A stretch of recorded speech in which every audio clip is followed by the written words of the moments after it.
Sabéis que este año el Señor nos está llamando a ser pescadores ¿de qué? De hombres, pescadores de hombres y de mujeres también.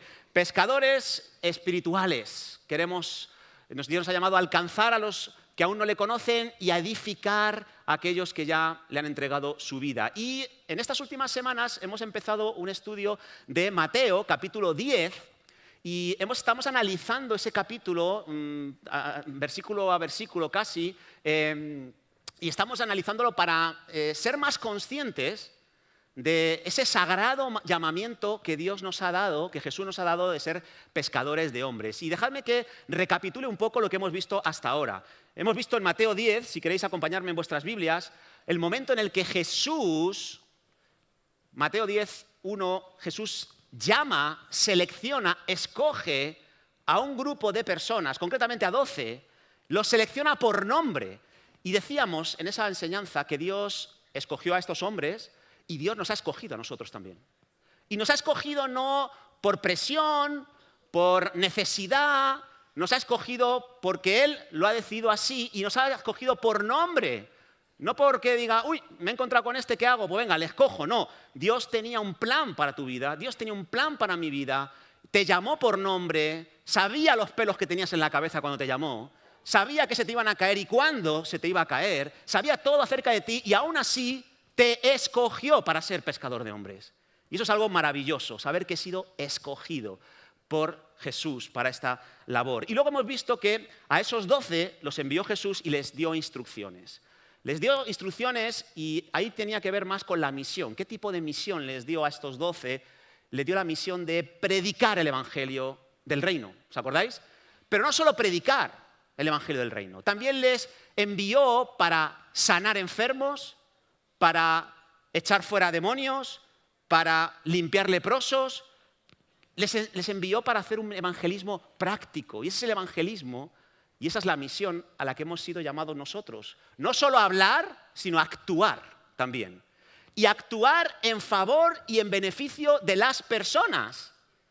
A suplir necesidades que tienen las personas. ¿Y qué necesidades? De todo tipo. No solo espirituales, no solo predicarles para que se conviertan al Señor y ya está. También a veces va a haber que liberar a personas que están atadas, están esclavizadas por el poder del maligno, pero a veces habrá que sanar almas rotas, habrá que pedirle a Dios que nos dé la sabiduría para que en la misión enfrentemos algunas heridas del alma, algunos pensamientos irracionales, tóxicos que están dañando a esa persona. Eso también es parte de la misión. Y también a veces tiene que ver con lo físico, con las necesidades físicas de las personas. Así que la misión tiene que ver con predicar y actuar en favor de las personas, en favor de sus necesidades. Y son de distinta índole, espiritual, emocional, mental, física. Dios nos ha llamado a eso. Cuando Él dice, os haré pescadores de hombres, está pensando en eso. ¿Tú crees que eso es para ti? Ahora, yo cuando pienso en eso, me echo a temblar, honestamente os lo digo. Digo, ¿qué? ¿Esa es la misión que Dios espera de mí? ¿Que predique a todos? ¿Que supla todo tipo de necesidades? No lo puedo hacer. Y es verdad, humanamente es imposible, pero quiero hablar hoy de otro elemento que nos va a ayudar a dar pasos en la dirección de ser pescadores de hombres. Y lo vemos en el versículo 9 de este mismo... Perdón, antes de esto, Marco nos estuvo compartiendo acerca de la gracia también. Dad de gracia, ¿no? Y eso tiene que ver pues, con el tipo de mensaje que les vamos a dar a las personas cuando hablamos con ellas. Vamos a hablarles ¿de qué? De la obra de Jesús, no de nuestras obras. Vamos a hablar de la gran obra de Jesús que tiene que ver con cancelar nuestra deuda con Dios, traer paz en esa enemistad que tenemos nosotros los seres humanos con el Dios Padre. Y ese es el mensaje que nosotros predicamos. No predicamos que hagas esto, que hagas aquello o que hagas lo de más allá para encontrar la salvación. Predicamos la gracia de Jesucristo que fue manifestada en la cruz. Y predicamos también de gracia, significa que cuando nosotros hacemos la misión, servimos sin exigir nada a cambio. Servimos por amor, no servimos buscando que se nos devuelva el servicio que estamos prestando a la humanidad. Y una vez más digo, mirando todo esto, mirando lo que significa ser pescadores de hombres, ¿quién es capaz de hacer esa labor? Bueno, pues ahora sí, mirad lo que dice versículo 9 de Mateo 10. No os proveáis de oro, ni plata, ni cobre. 3 elementos que nos hablan de dinero. Oye, cuando vayas a hacer la misión, dad de gracia. No vayas buscando recibir lo económico con lo que estás haciendo, ¿vale? No vayas diciendo, haz un pacto con Dios y dame una serie de ingresos económicos. Cuidado, no busques el dinero de la gente. Tú estás aquí para buscar a la gente, para acercarla a Dios, ¿vale? No proveáis de ese dinero en vuestros cintos. No pidáis dinero. Ni de alforja, ni para el camino, ni de 2 túnicas, ni de calzado, ni de bordón, porque el obrero es digno de su alimento. Así que Jesús dice, dad de gracia, porque habéis recibido de gracia. No busquéis lo de los demás, no busquéis sus cosas, no busquéis mendigar mientras estáis haciendo la misión. Y claro, dices, pero ¿y entonces cómo vamos a sobrevivir? Bueno, Jesús nos dice cómo. Dice, el obrero es digno de su salario. El obrero es digno de su alimento. Y en otras palabras, lo que está queriendo decir Jesús es que si hay visión correcta para hacer la misión, habrá provisión. Lo que nos está hablando Jesús con esta parte de Mateo 10 es que si Dios te envía, Dios te va a respaldar.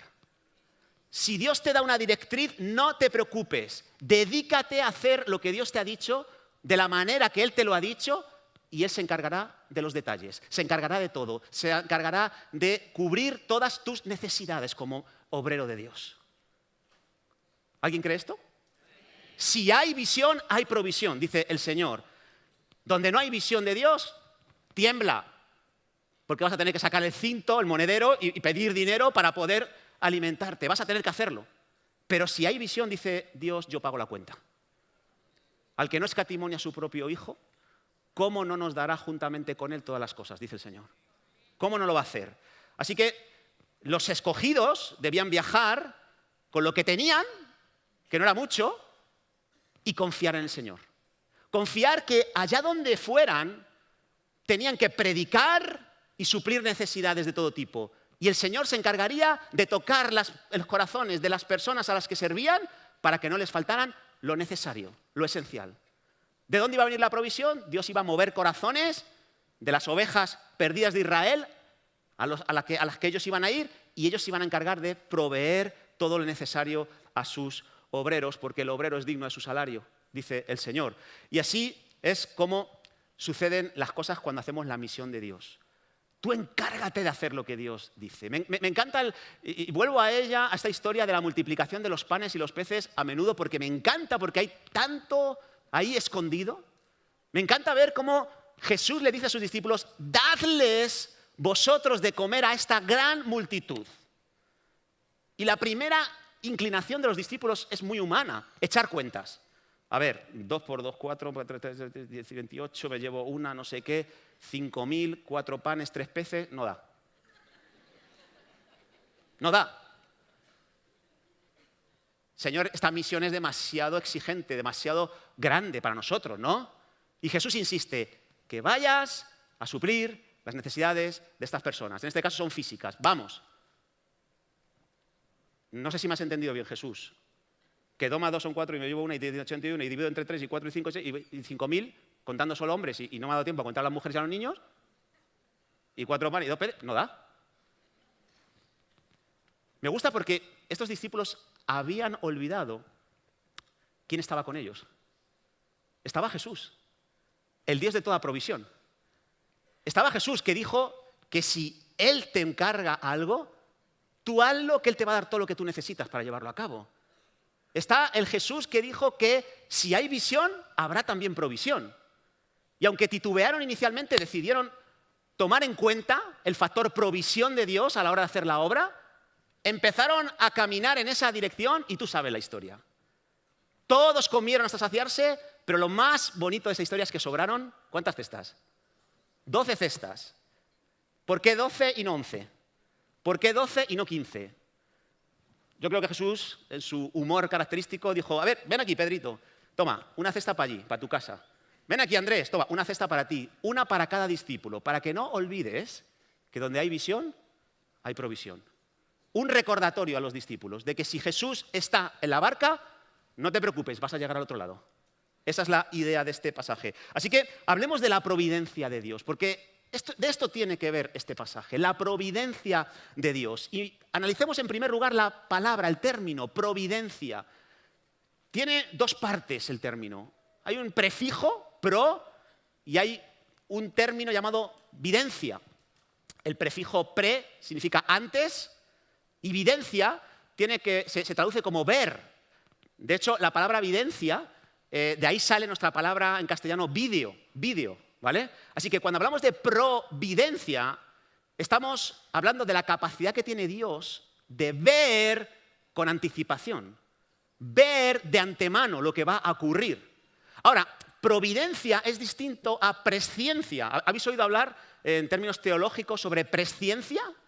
Tiene que ver con un conocimiento previo que tiene Dios de los acontecimientos. Pero es diferente presciencia a providencia, porque en la presciencia solo está presente la mente. Conozco lo que va a suceder. Pero en la providencia no solo conozco, sino que me estoy preparado para lo que ha de venir. He hecho un presupuesto de lo que voy a necesitar para emprender algo y estoy preparado para ser responsable y pagar todo lo que se necesite. Así que providencia tiene que ver eso, con la capacidad que tiene Dios de prever todo de antemano, y no solamente de preverlo a nivel intelectual, sino de asegurarse de que lo que Él ha previsto se lleve a cabo. Es como un padre de familia que hace un presupuesto, ¿sí o no? Dice, a ver, voy a ver este año cómo van a ir las cosas, porque y empieza a colocar la casilla de los ingresos y de los gastos, y empieza a anticiparse a lo que va a suceder durante el año. ¿Cuánto voy a gastar de luz más o menos? Mirando el año anterior, y si encima van a subir un poquito por la inflación, venga, de gas tanto, de luz tanto, de teléfono tanto. Y empiezas a meter conceptos por anticipado de lo que vas a pagar durante el año para asegurarte de que no vas a quedar endeudado, para asegurarte de que a tus hijos no le va a faltar lo necesario. ¿Entiendes? Eso se llama providencia, no divina, sino humana. Tú te adelantas a la situación, pero para estar preparado en el momento adecuado. Entonces, cuando venga la cuota del gas, la cuota de la luz, tú ya tienes apartado ese dinero. Cuando venga el seguro del coche, incluso cuando vengan imprevistos, porque también lo vas a prever, estás preparado para responder. Y tus hijos no lo saben, pero tú estás preparado. ¿Cuánto más Dios? Si nosotros somos seres limitados, si somos seres desastrosos, si somos seres que no podemos ver todas las cosas con anticipación, somos capaces de ser responsables, ¿cuánto más Dios no va a hacer las cosas de esta manera y hacerlas bien? Pablo dijo, si Dios está con nosotros, ¿quién contra nosotros? Él se va a encargar de ver con anticipación. No sé, hay ciertas ideas acerca de Dios que son poco saludables. Hay una cosmovisión que se llama el deísmo. No sé si has oído hablar de él. El deísmo cree en Dios. Cree en un Dios creador. Un Dios que ha creado todo lo que vemos. A las personas, todo lo que vemos en la tierra. Pero ¿sabes lo que cree el deísmo? Que Dios se esforzó en crear todas las cosas, pero después de haberlo creado todo, se desentendió de todo. Y ahora dejó que cada uno se busque la vida. La ley de la evolución, la ley del más fuerte. Y que cada uno tome decisiones y pueda salir adelante en base a sus esfuerzos, en base a su diligencia, en base a muchos factores. Eso es lo que cree el deísmo. El deísmo cree que Dios es semejante a un hombre que va engendrando hijos a distintas mujeres y pone la semillita en las mujeres y se va a otros puertos y se olvida de aquellos a los que ha engendrado. El deísmo cree que Dios es así. Pero, ¿sabes? Ese no es un concepto bíblico. La Biblia cree en el teísmo. El teísmo dice que Dios crea todas las cosas, crea a las personas, crea a los animales, crea la naturaleza, crea el entorno, crea el universo, crea lo visible, lo invisible, lo crea todo, pero no se distancia de su creación, sino que cuida de su creación, la gobierna, la dirige, la sostiene. Eso es providencia de Dios. Un Dios semejante a un hombre que engendra un hijo y se ocupa de sus cuidados, de educarle, de sostenerle, estar pendiente de él. Esa es la clase de Dios que nosotros tenemos. Y es importante conocerlo, porque es un Dios que está en control de esta humanidad. Aunque veamos a la mayoría de las personas remando en dirección opuesta a Dios, ¿sabes qué? Al final la voluntad perfecta, buena y agradable de Dios se va a cumplir. Aunque veas que el mundo a veces está desordenado y que el que está a los mandos o se ha dormido o está despistado o ha perdido poder, la realidad es que no, que es un engaño ilusorio. Dios ha creado todas las cosas, las cuida, las sostiene y las dirige hacia su perfecta voluntad. Cuando hagas la misión de ser pescador de hombres, recuerda, crees en un Dios que está en control, que está a los mandos. Es verdad, no entendemos todas las cosas. Jesús le dijo a sus discípulos, las cosas que yo ahora hago no las podéis entender, pero las entenderéis después. Y hay cosas que yo no entiendo de Dios, ¿vale? No me las quiero dar de saberlo todo. Hay cosas en mi propia vida que no las entiendo, pero descanso en la providencia de Dios. Él ha hecho un presupuesto para mi vida y Él está en control de cada detalle. Y aparecerá en el momento adecuado el pago que necesito para seguir avanzando en la misión que Él me ha dado. A veces diré, jolín, Señor, me gustaría que fuera más rápido en reaccionar. Dios no llega tarde, Dios no se precipita, Dios aparece en su momento. Lo tiene presupuestado. No hay nada, ningún poder, ni principado, ni potestad que le pueda a Él frenar, que le pueda a Él retrasar, que le pueda a Él limitar. Nada. Él está por encima de todos nosotros y de ángeles y de principados. Ese es el Dios que te acompaña en la misión de ser pescador de hombres. Tenlo en mente. Ahora, hemos hablado de la providencia de Dios a nivel económico, a nivel material, que es la que está mencionando aquí Mateo 10, pero yo quiero decirte que la providencia de Dios va mucho más allá de lo material y de lo económico.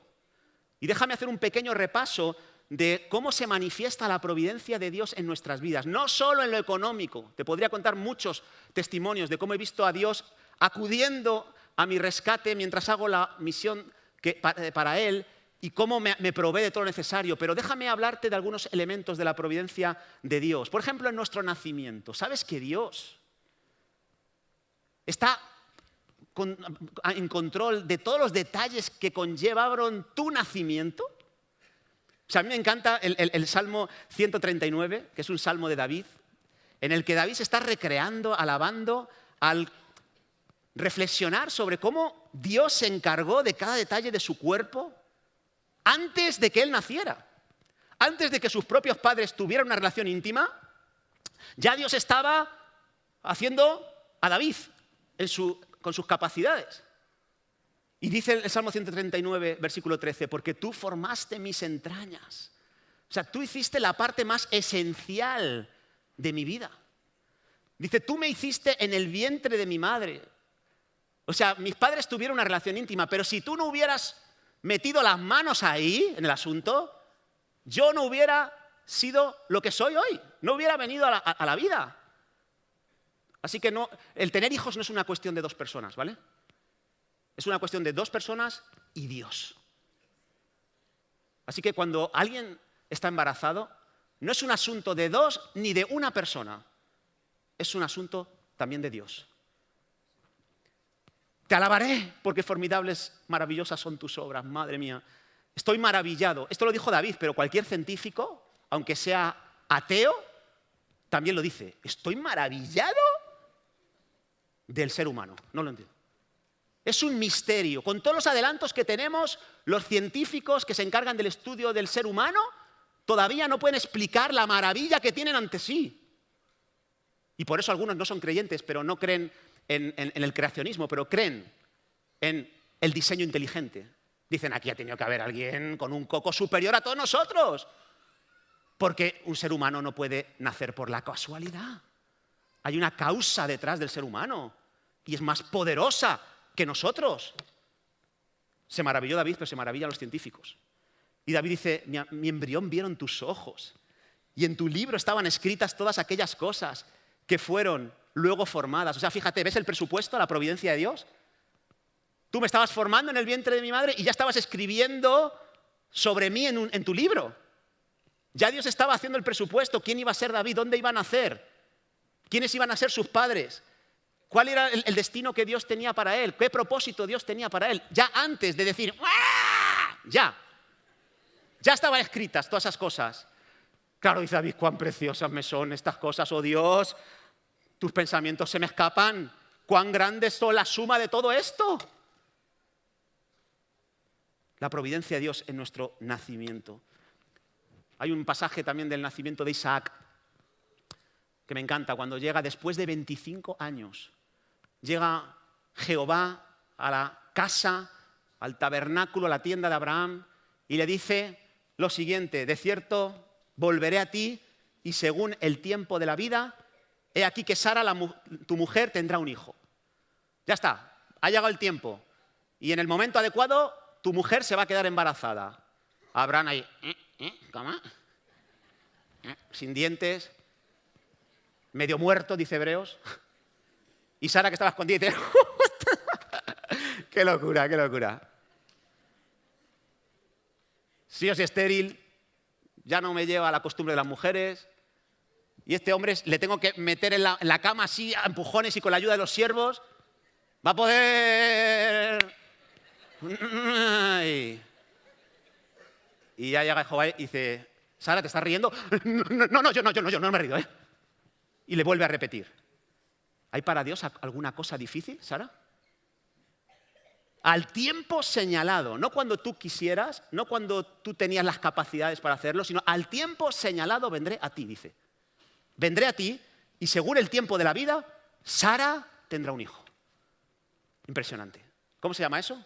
Providencia de Dios en el nacimiento de Isaac.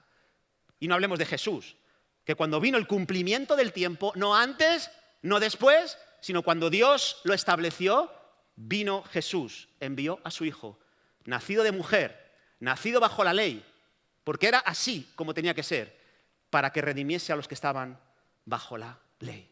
Así que tú no eres un accidente, recuérdalo. Tú eres parte de la providencia de Dios. Tu persona estaba ya en la mente de Dios antes de que tus padres se conocieran. Está en su libro escrito todo lo que tiene que ver contigo. Tú no has nacido en este país por casualidad. Tú no has nacido en el país donde nacieras por casualidad. Hay una causa detrás. ¿Entiendes eso? La providencia de Dios no solo es en lo material, es en tu nacimiento, pero también en tu vida familiar. En tu vida familiar también.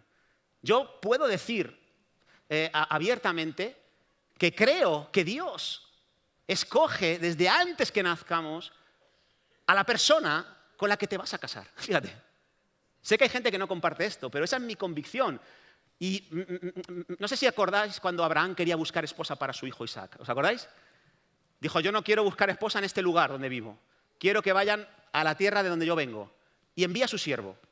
Dice, no se te ocurra traerme a ninguna impía. No se te ocurra traerme a nadie que no vaya a la iglesia. ¿Eh? Vete a Canaán y tráeme una mujer como Dios manda, para mi hijo. Si no, eso lo he añadido yo, ¿vale? Pero la presión que tenía el siervo era esa, te lo aseguro. Y claro, ¿el siervo qué hace? Se pone a orar, ¡ay, Padre, por favor, aleluya, gloria a Dios!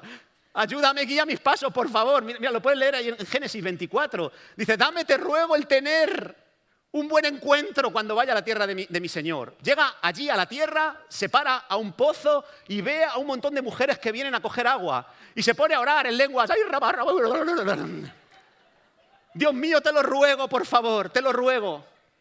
Ayúdame a tener un buen encuentro. Que la doncella a quien yo dijere, baja tu cántaro, te ruego, para que yo beba. Y ella respondiere, bebe y también daré de beber a tus camellos. Que sea esta la que tú has destinado para tu siervo Isaac. Por favor, por favor, por favor, por favor.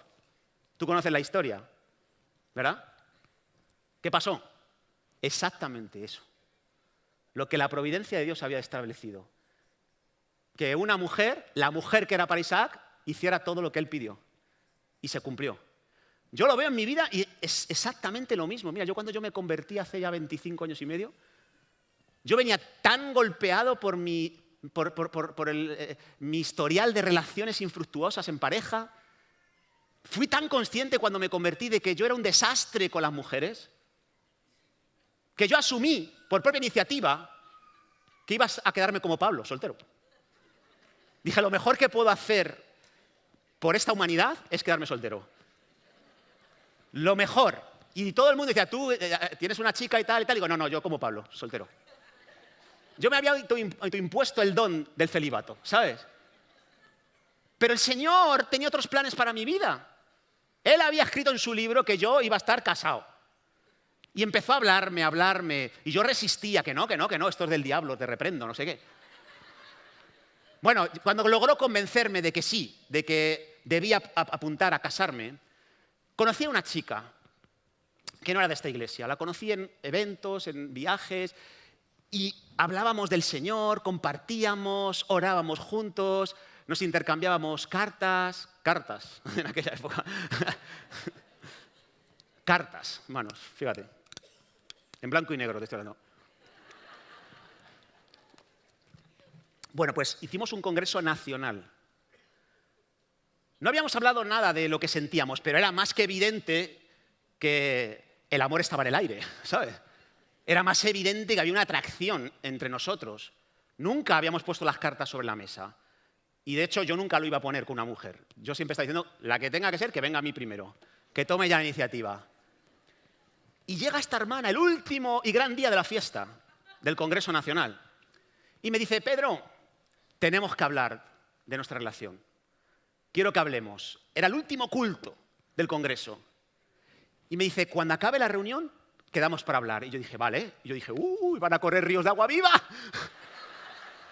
Va a ser tremendo. Y estábamos ahí apurando el tiempo del inicio de la reunión, hablando los dos, cuando ella se va con su grupo y yo voy a entrar diciendo, hoy gloria a Dios, hoy hay avivamiento, vamos.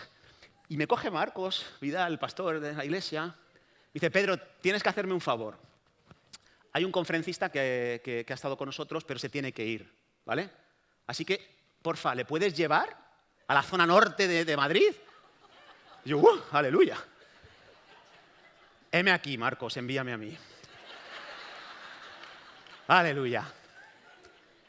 Cogí el coche, no me has visto correr más rápido en la vida. Pues llega el hermanito y le entra la chiripiorca espiritual y dice, me empieza a ministrar, tengo palabra de Dios para ti, y me empieza a ministrar y yo, aleluya. Era de Dios, desde luego, pero al final, cuando llegué a la iglesia, era de noche. La iglesia estaba cerrada. Nunca más pude hablar con esta hermana y entendí que la providencia de Dios había alejado de mí a esta persona. Y unos años después atrajo a mí, a la que hoy es mi mujer. ¿Y sabes qué? No dejaba de encontrármela por ningún sitio. Iba al metro y estaba allí. ¿A dónde me iré de María? Si voy al metro, ahí está ella. Me fui al aeropuerto en un viaje y me la encontré allí también. Fui a Londres y ella venía de Edimburgo y aterrizó en el mismo sitio donde estaba yo. ¿A dónde me iré? Estaba clarísimo. Y eso es algo mínimo. Así que la providencia de Dios también en tu familia, en tu matrimonio, con tus hijos. Mira, te lo puedes creer o no, pero te digo la verdad. Antes de tener hijos, Dios me dijo que iba a tener 2 hijos. Un niño y una niña. Y me puso los nombres clarísimamente. Ariel y Sofía. El primero que nació fue un niño, digo, Ariel. Estaba yo en un viaje en Ecuador misionero, mi mujer se fue a Serbia a ver a sus padres, estaba ya embarazada del segundo niño a los 4 meses, le hicieron una prueba y ¿sabes lo que le dijo el médico serbio? Es otro niño. Y yo, wow, otro niño. Bueno, pues bueno, a ver, ¿y qué nombre? Y yo digo, es que no, Ariel y Sofía eran los nombres. ¿No puede ser? No, que me ha dicho que es un niño. Que lo ve clarísimo. Digo, bueno, pues nada, pues el Señor sabrá. Pues son de estas fantasías que uno tiene a veces durmiendo, ¿no? Y buscando a mi mujer y yo un nombre y que ninguno se encajaba. Al final pensamos en Manolito, para los amigos. Pero forzados por la circunstancia, pero sin convicción alguna, ¿sabes? Y de pronto Estamos en la última ecografía, 8 meses y medio. Y le pregunto al hombre, después de haber revisado a mi mujer, dice, ¿está todo muy bien? El médico, digo, ¿qué es un niño, no? Dice, ¿Cómo que un niño? ¿Un niño? No, es una niña. Digo, ¿Se ponga como se pongan los demonios serbios? Si Dios ha dicho que va a ser un niño y una niña, la providencia de Dios también se manifiesta en nuestra vida familiar. También se manifiesta en nuestro nuevo nacimiento, hermanos.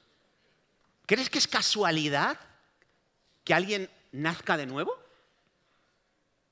¿Crees que es una serie de situaciones arbitrarias y casuales las que llevan a una persona a nacer de nuevo? ¿Estás seguro de ello? No lo creo. La forma en la que Él nos hace volver a Él está también intoxicada, impregnada de la providencia de Dios. Y hay muchos elementos previos. O sea, ¿tú crees que es casualidad que Naamán conociera al Dios de Israel por causa de una lepra? ¿Tú crees que es casualidad que él conquistara territorio de Israel, se llevara esclavos y uno de esos esclavos fuera una sirvienta y que esa sirvienta fuera la que le habló de Eliseo, el profeta? ¿Crees que es casualidad o que es parte de la providencia divina?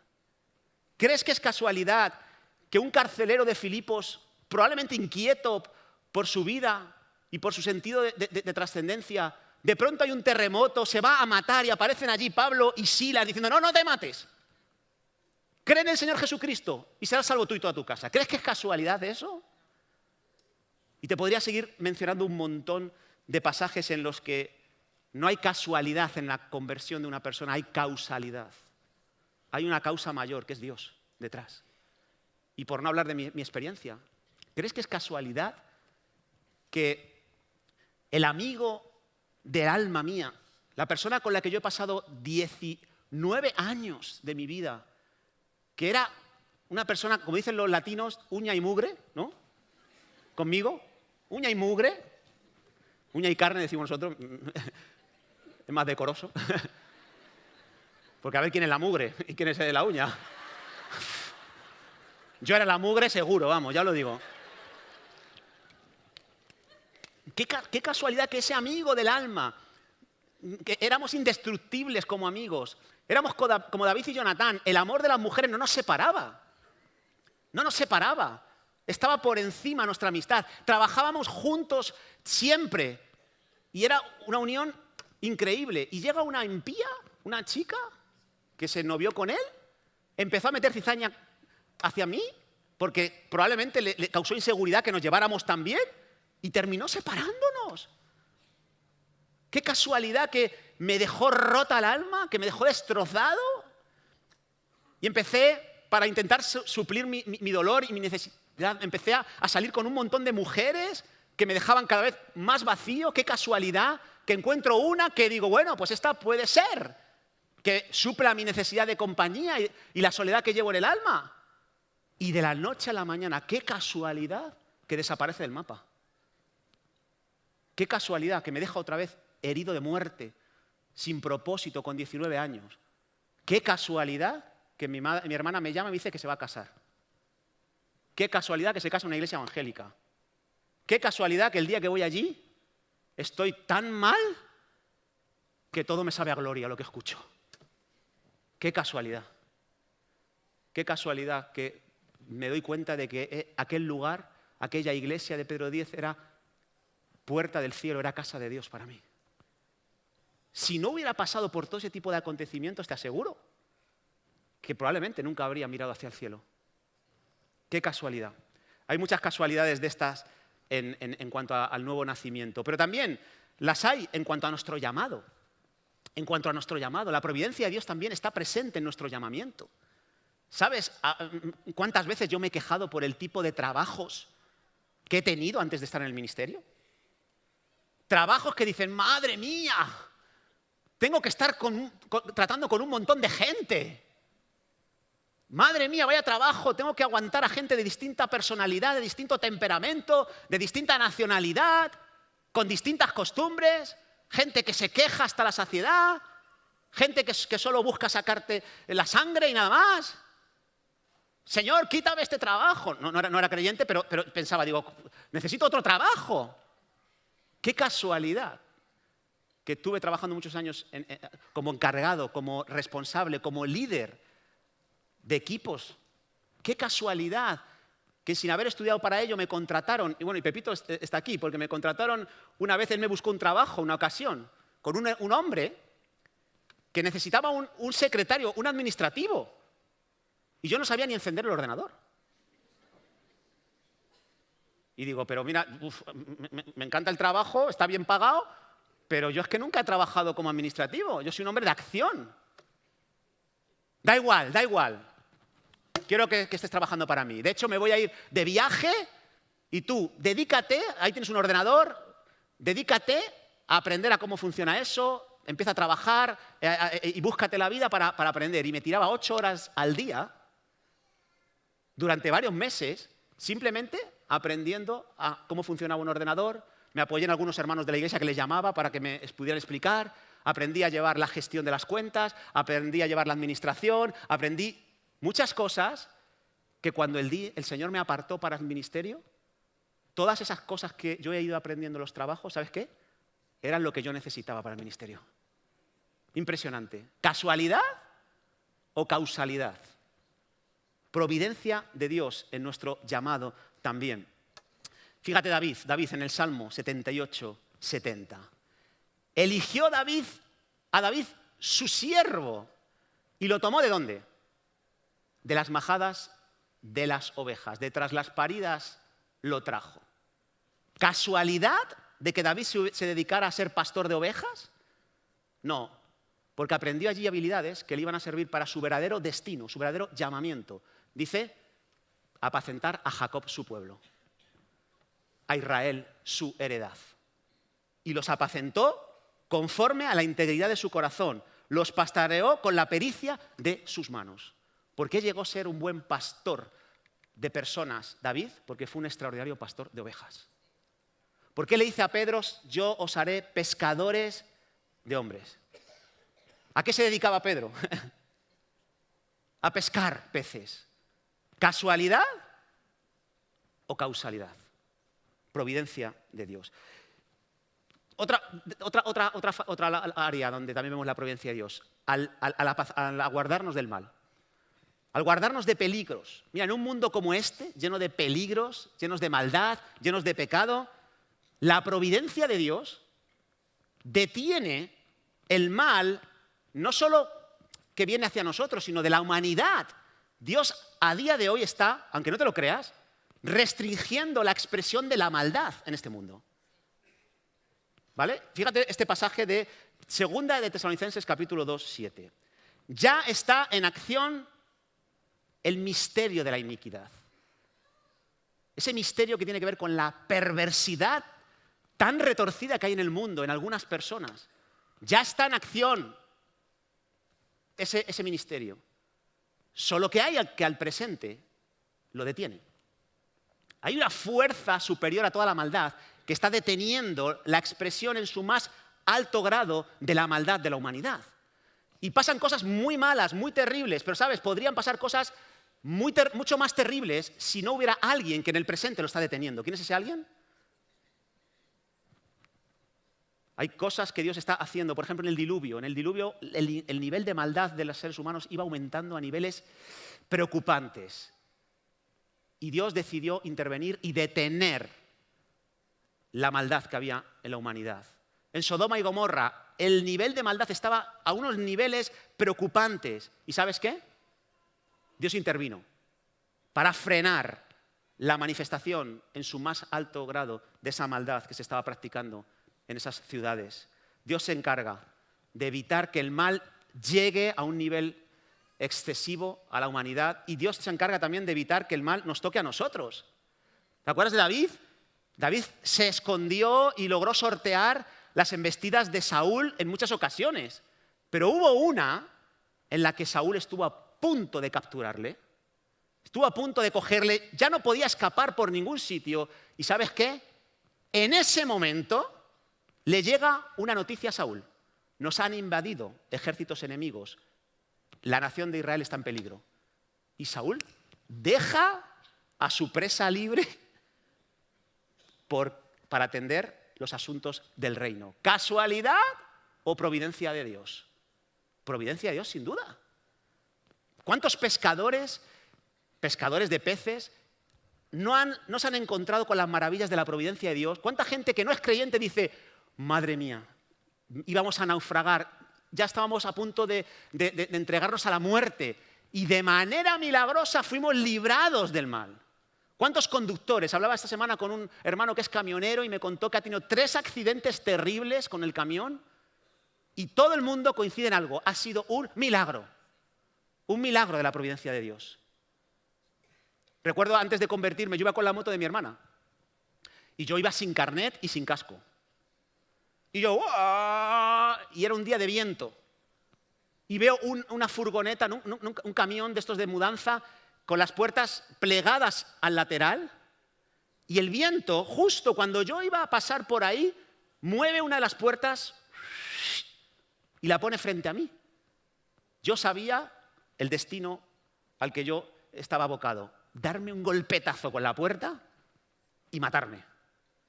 Y lo único que hice fue cerrar los ojos, agaché la cabeza, que no servía para nada, ya os lo digo. Pero bueno, los instintos de supervivencia son así. Y de pronto, después de unos segundos, abrí los ojos y digo, ¿qué ha pasado? No lo sé hasta el día de hoy. Cuando llegue al cielo, lo primero que voy a hacer es, quiero ver a Eva, la primera mujer que Dios creó, que tiene que ser tremendo. Lo segundo, quiero que el Señor me ponga un vídeo para saber qué pasó allí. Ahora, algunos ya lo han pillado ahora.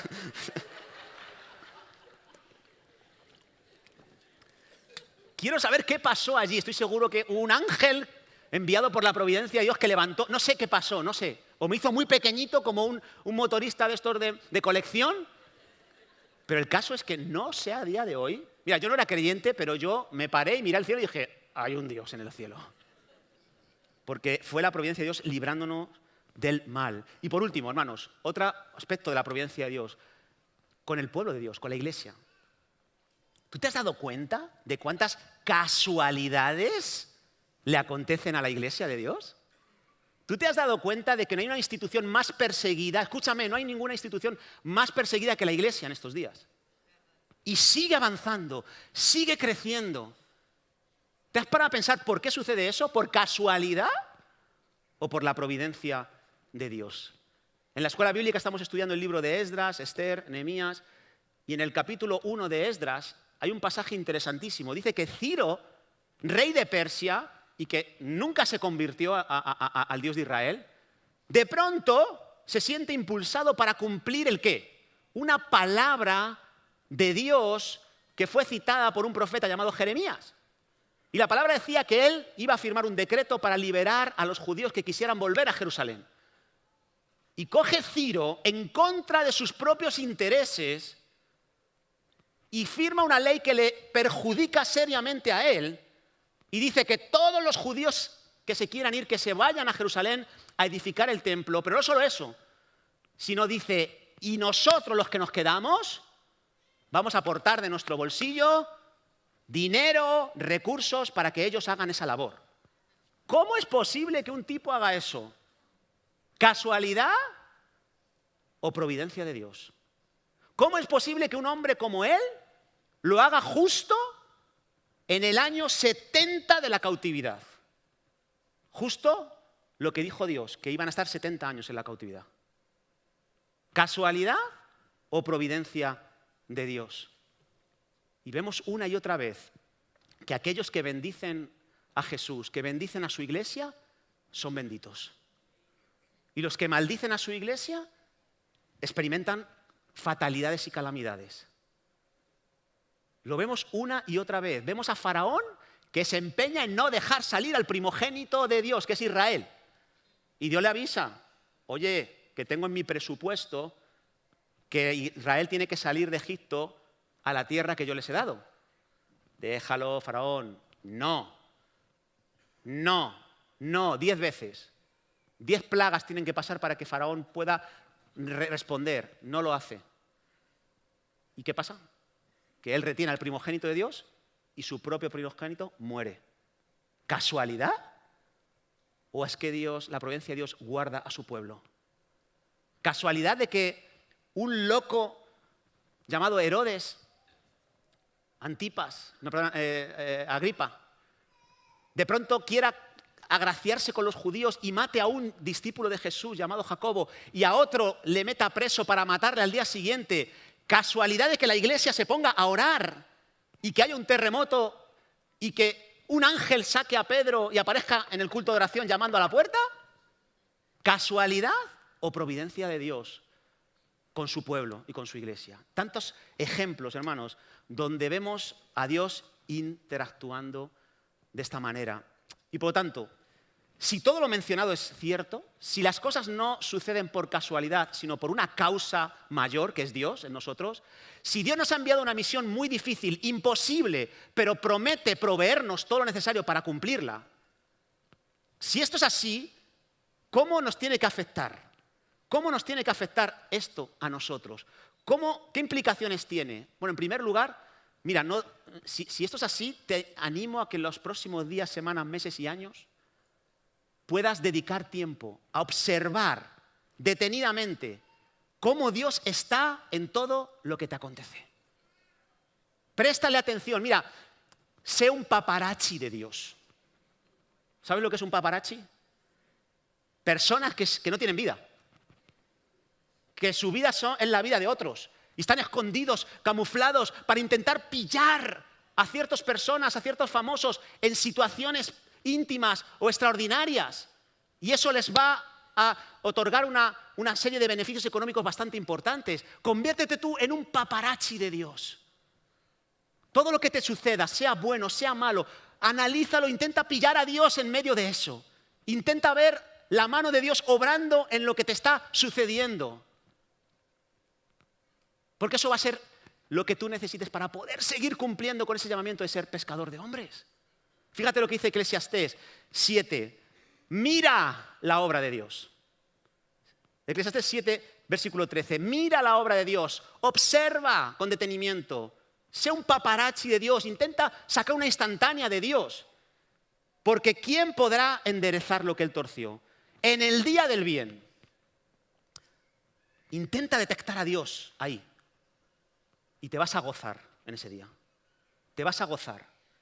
Cuando te vayan bien las cosas, cuando recibas un regalo impresionante, una bendición, mira lo que Dios está haciendo, detente, recréate en eso. Te vas a gozar y ese gozo va a ser una fuerza en tu interior increíble. Pero ¿qué pasa? En el día de la adversidad también. En el día de la adversidad también. Considera, estate atento. Busca una instantánea de Dios. Busca ver cómo Dios está también obrando en la adversidad, en el día de la adversidad. Y considera, date cuenta de que Dios es el que hizo tanto lo uno como lo otro para demostrarte a ti que Él está por encima de todo. Sea un paparazzi de Dios. Si la providencia de Dios es real, si lo que nos sucede a nosotros como sus hijos no es por casualidad, hay una causa mayor, debes detectarlo. Debes ver a Dios. ¿Tú sabes por qué Pablo se gozó en la prisión en Roma? ¿Tú sabes por qué Pablo, que llevaba 3 años privado de la libertad, llegó a decir en Filipenses 2, me gozo y aún me gozaré? ¿Sabes por qué? Porque fue un paparazzi de Dios. Porque vio a Dios actuando en su situación. Y él no tenía libertad, pero dice que sus cadenas, sus prisiones habían redundado para el progreso del Evangelio. Se habían convertido un montón de gente, incluso gente de la familia del César, de Nerón. Soldados.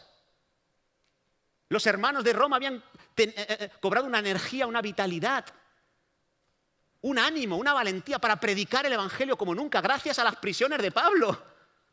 Y por eso dice Pablo, me gozo y me gozaré en el día de la calamidad, en el día de la adversidad, porque he visto a Dios obrando en mi situación. Y eso es una energía que necesitamos. Y a veces no se ve inmediatamente, hermanos. A veces no se ve a Dios obrando en nuestras circunstancias más adversas o incluso en las más agradables. No se ve, porque hay que mirar con detenimiento, hay que mirar con perseverancia. ¿Os acordáis del siervo de Elías? Cuando Elías anunció que venía una gran lluvia y le dijo, sube al monte, que viene una gran lluvia. Y sube el siervo y dice,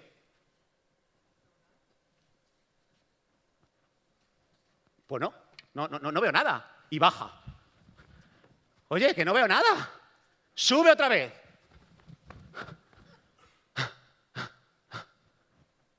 Pues no veo nada. Sube hasta 7 veces. Y a la 7ª dice, ¡oh! Veo como la palma de una mano allá a lo lejos. A la 7ª. Había perdido como 20 kilos el siervo. Porque no es fácil ver la providencia de Dios. No siempre es fácil. Hay que subir 7 veces al monte, hay que detenerse, agudizar los sentidos y decir, ¿dónde está la mano de Dios? Pues ya la vemos allí. Todavía queda, pero ya la vemos. Y seguimos esperando confiadamente. Todavía no ha llovido, todavía hay una gran hambruna, hay una gran sequedad, pero ya he visto la mano de Dios allí al fondo, a lo lejos. Y de pronto cada vez la mano se hace más grande, más grande, más grande, más grande, más grande y ¡buah! Chaparrón que te da. Así es la providencia de Dios. Hay que mirarla con detenimiento. Hay que hacer guardia. Hay que velar. Hay que agudizar los sentidos. Y de pronto vas viendo que va avanzando. Logras verlo. Y claro, cuando lo ves, ¿qué pasa? Cuando ves a Dios en tus circunstancias, hay un agradecimiento. ¿No es verdad? ¿Sí? Dices, ¡qué maravilla! Y el agradecimiento, ¿sabes a lo que te lleva? A una consagración de Dios. Si Dios me ha dado esto, si Dios cuida de mí, si Dios es conmigo, ¿quién contra mí? Y voy para adelante en el nombre de Jesús. Y eso es la importancia de entender la providencia de Dios, porque nos va a dar una energía que la vamos a necesitar para hacer la misión de Dios. Porque Dios nos ha llamado, lo quieras creer o no, lo quieras escuchar o no, nos ha llamado a ser pescadores de hombres.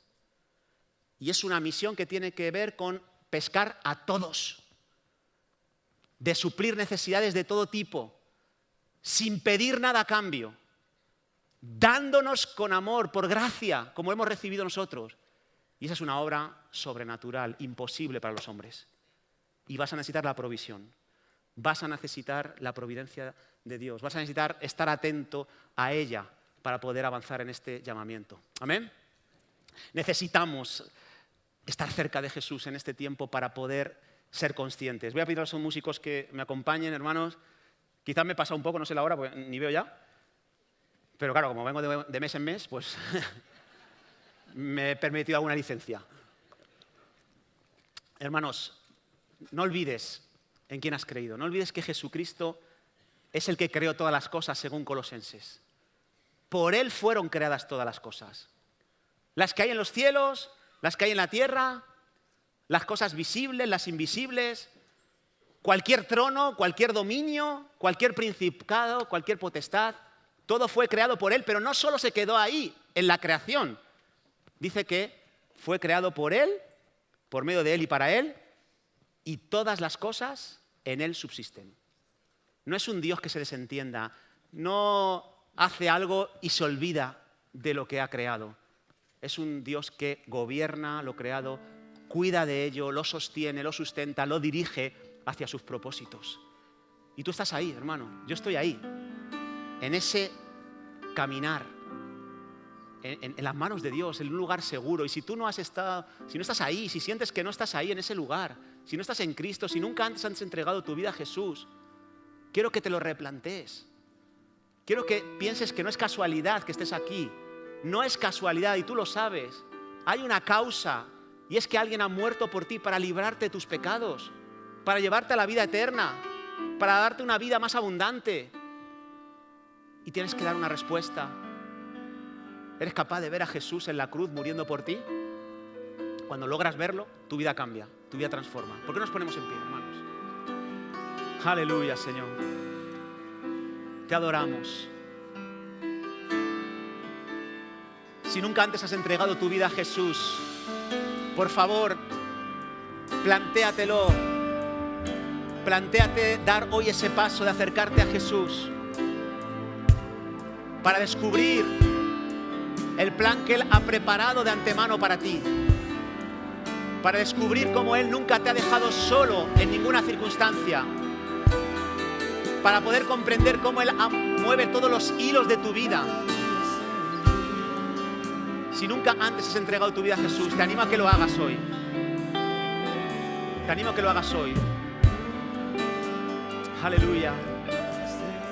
Queremos más de ti, Jesús.